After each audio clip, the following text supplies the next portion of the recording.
সারাদিন আমি অফিসে কাজ করি, তাতে কি? বিকেলে অন্তত 1 ঘন্টা আমি সূরা ফাতিহাটা বিশুদ্ধ করার চেষ্টা করতে পারি কিনা?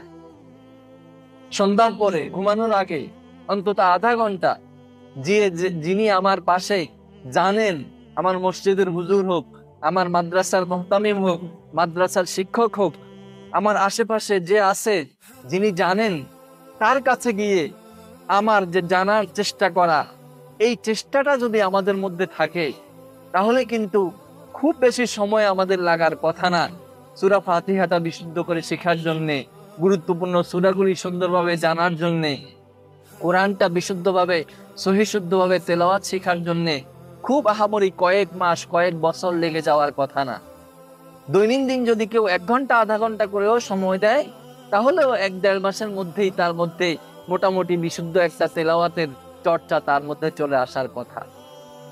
কিন্তু আমরা দুনিয়ার ব্যাপারে এত বেশি মত্তে লিপ্ত আছি, দুনিয়ার জ্ঞান আমরা এত বেশি অর্জন করি, আখিরাতের জ্ঞান যে আমাদের মিনিমাম জ্ঞান অর্জন করা উচিত, সেই ব্যাপারে আসলে আমাদের গুরুত্ব থাকে না।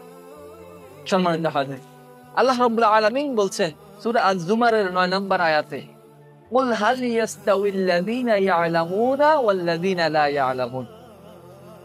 আপনি বলুন যে যারা জানে এবং যারা জানে না, তারা কি কখনো সমান হতে পারে? দুজন ব্যক্তি, একজন জানে, জ্ঞানী মানুষ, আরেকজন অজ্ঞ, কিছুই জানে না, দুইজনের মর্যাদা, দুইজনের মান, দুইজনের স্থান, দুইটা কি সমান? কখনোই হতে পারে না। আল্লাহ রাব্বুল আলামিন বলছেন, ইল্লাযীনা ইয়ালামুনা ওয়াল্লাযীনা লা ইয়ালামুন। আপনি বলুন যে জানে এবং যে জানে না, সে কি কখনো সমান হতে পারে? কখনোই সমান হতে পারে না। সম্মানিত হাজিরিন, এই যে আমরা উপকারী জ্ঞানের কথা বলছি, উপকারী জ্ঞান কোনটি? কোন জ্ঞান আমার উপকারে আসবে? সেই